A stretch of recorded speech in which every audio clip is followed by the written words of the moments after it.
Good morning, everybody. We're about to make Pentecost craft today for Pentecost Sunday. Again, today we've got things that we can use very little in terms of resources and still have a bit of fun. But there are hints and tips on how you can make it easier if you are able to go out and get some different resources. So today we are going to be making, and I've got a few here that have been made before. We're actually going to be making some colored doves because at Pentecost time, the Holy Spirit came and breathed into the disciples and they had the Holy Spirit in them. And we often describe the Holy Spirit as being like a dove. So we're actually going to make origami doves. But to add to it, I'm going to encourage you to make them in flame type colors.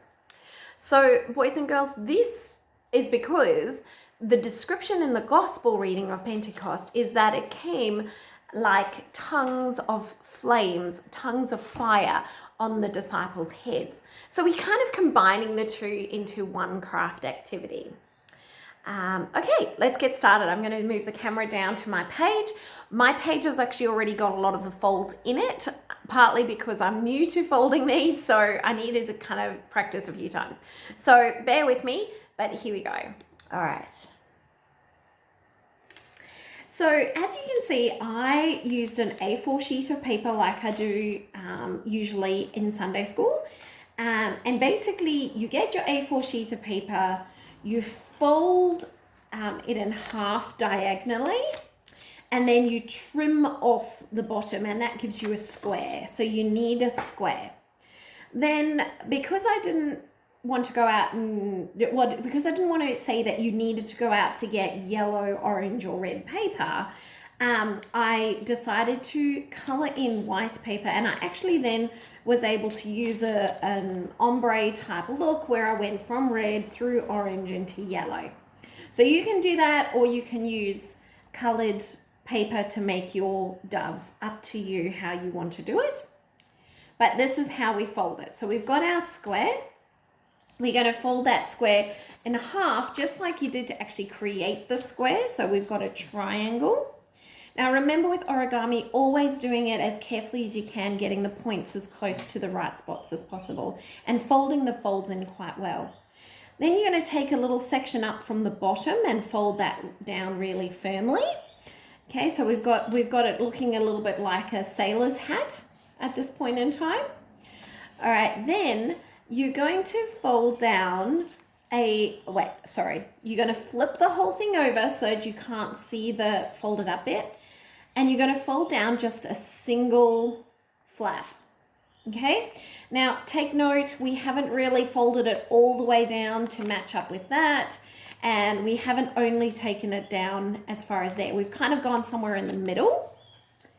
Okay, once you've got it folded like that, we're going to fold the whole thing in half, going that way.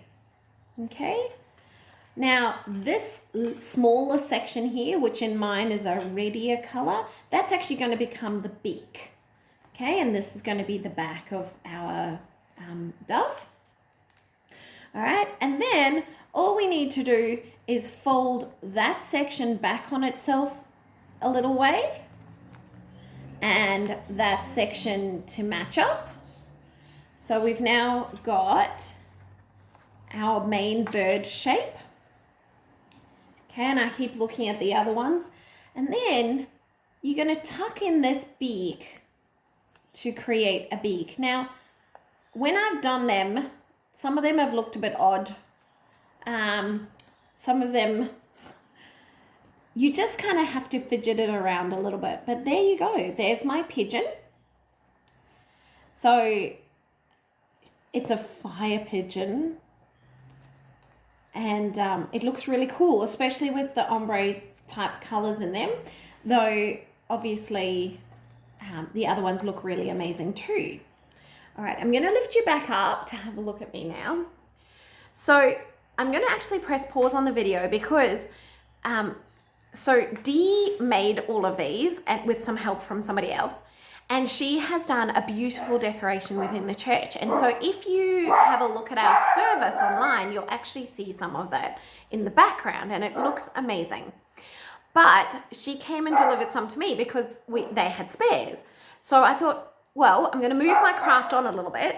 So you guys can have made a pigeon, a dove. You can have made a dove for the Holy Spirit, and you can have made it in ombre colors or single colors.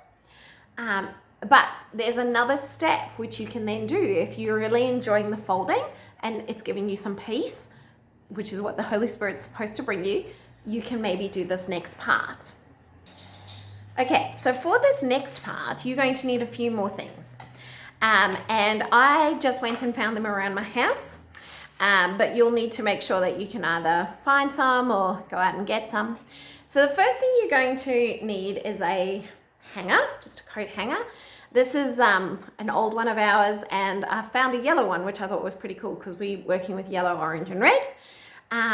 But you can just use a wire hanger or anything else that you find to use.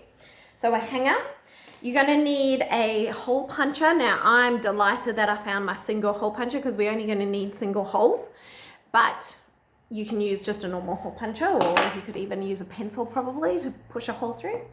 And then some kind of string. Now, what I'd hoped to find was a Christmas wrapping ribbon in reds and oranges and stuff, but I didn't. All I could find was a white one, so we're going to make do with this one. And basically what you're going to do is, once you have created a few different doves, I keep wanting to call them pigeons, doves, you're going to now hang those on a hanger to make it look cool. So to do that, you're going to hole punch in the body. So just in that section there, we're going to hole punch it, if I can. Hole punch it. Get yourself a bit of your string or whatever. Cut it. You're going to feed it through the hole, and then you can tie it off. Now you can tie it off in two ways. You can either pull it all the way through so that it's equal and then just tie it off like that and it will kind of dangle. Got to fold the wings up, otherwise it doesn't look like a bird at all. Or you can tie it off down the bottom and allow some string to kind of float down from the bird itself, because the extra string will possibly, hopefully, just looks like some more bits of the flame coming down. So I'm going to attach this now to my hanger, and then we will see how it looks, although I'll probably pop you on pause again and do a few more without you having to watch me doing it. So there's the hanger and our bird flying rather wonkily, along with some of the string hanging down. So I'm just going to pop you on pause to have a go. Okay, boys and girls, this is our completed product. We can see some of the different doves descending down, and I've hung it up outside, and when the wind blows it really has a lovely effect. So if you manage to fold a whole lot of your beautiful doves, you can make yourselves a beautiful outdoor thing to hang up, and it will look really lovely for Pentecost. Boys and girls, in the absence of a blooper reel, which I just don't have the time or knowledge to make, I just want you to be aware that some of my doves don't have any tails because I folded them incorrectly. I've got some that don't have beaks because they have a tail instead of a head. So I guess the reason I'm telling you that is because I just want you all to have a red hot go. And it doesn't matter if you get it wrong.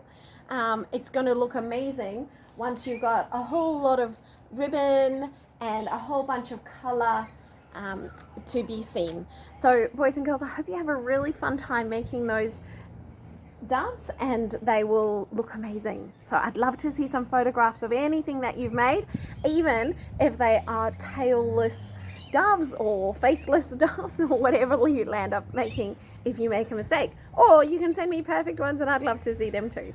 All right, goodbye everybody.